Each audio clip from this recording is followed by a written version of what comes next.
All of your hippie friends are dead? No, not at all. Because I'm certainly not glad that my husband or my daughter is dead. Oh, really? What on earth are you insinuating? You don't seem real upset about it. You don't seem broken up. Actually, you seem more upset about shoes. You have some fucking nerve to say that to me. What, do I have to be some stereotypical saw bag? Wear all my emotions on my sleeve? No. Good, because I'm not. And I won't be a bawling rut for you either.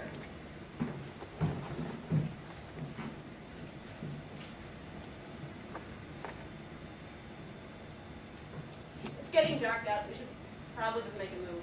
We're not going anywhere until you return those shoes. Fine. Fine, I guess we're not going anywhere then. Wait.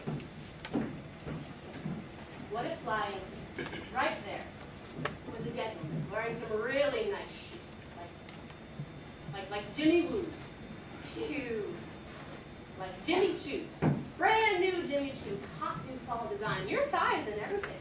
Tell me you were to take them. I didn't think you'd be so reflective. I thought you'd snap right back with no, no, no. You really can't decide. Will you stop taunting me? I can't think when you're walking around so goddamn awkwardly in those fucking prostitute pumps. Would you or would you not take new designer shoes off a dead woman? I've seen you glancing all sad at your paint-stained Zambonis. Zanatis. Kind of. Zanottis. You're looking at them now.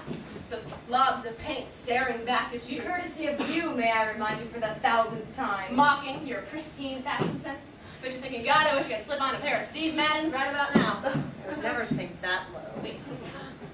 What if lying right over there was a brand new, mint condition, otter fur coat? I liked you better when you were stoned. And it's yours. You can just gently pry it from some dead woman's shoulders. I mean, now you can just rip it off. It's not like she's going to complain about you being too rough. Be honest with me now, I know you. You do not know me. Just because I told you a few stories about my life does not mean you know me. I know your type. I know all you rich housewives who spend all of your time at high-class, high-cost malls. I've served your breed at department stores where I was forced to suffer through complaints about fattening mirrors and overpriced sales tax and a grand old candelabra.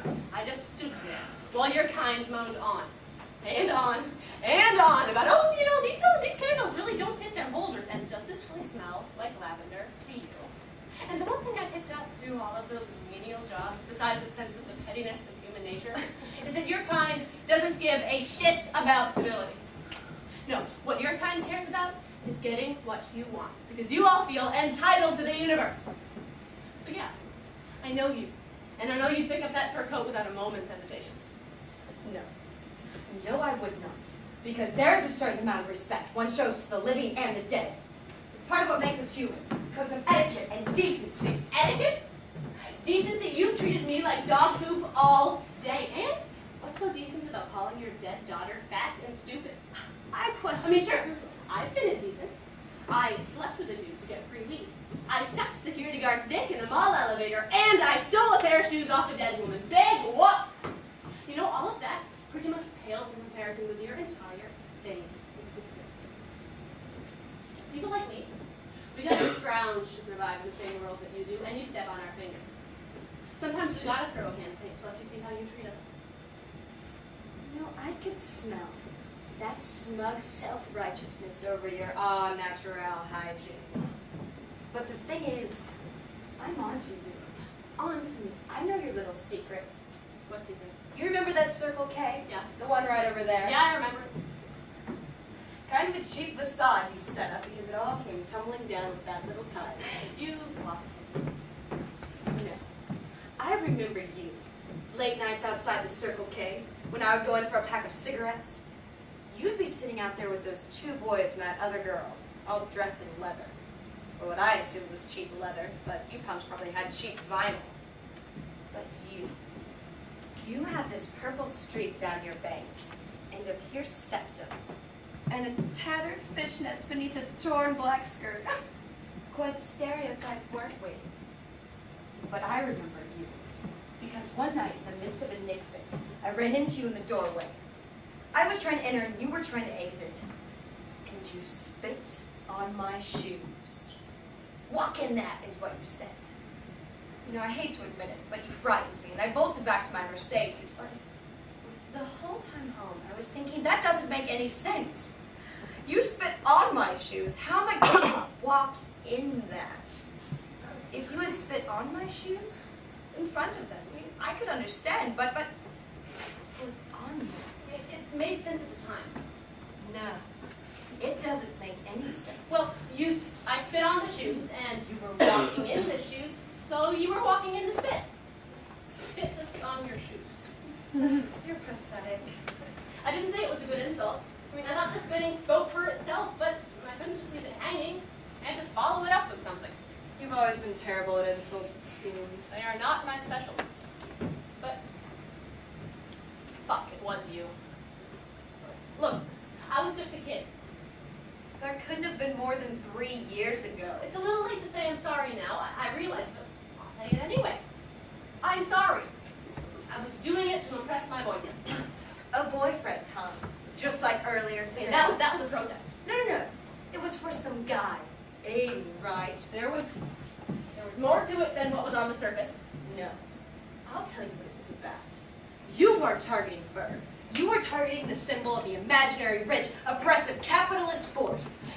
You were wearing a giant fur coat. That's why I targeted you. And you wanted to strike. Well, of course I did. I wanted to make a statement. Bullshit! You wanted to stick it to a rich woman. Yeah, well, you got what you deserved.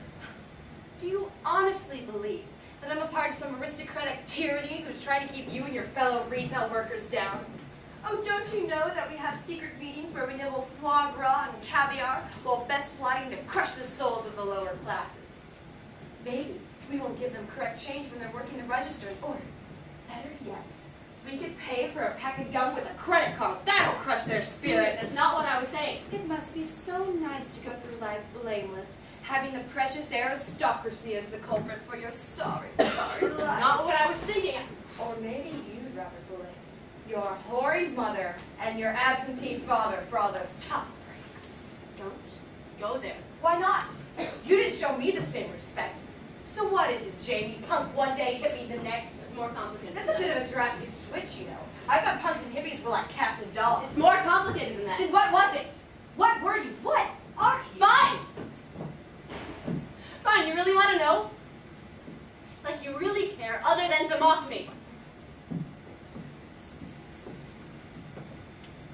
He ditched me.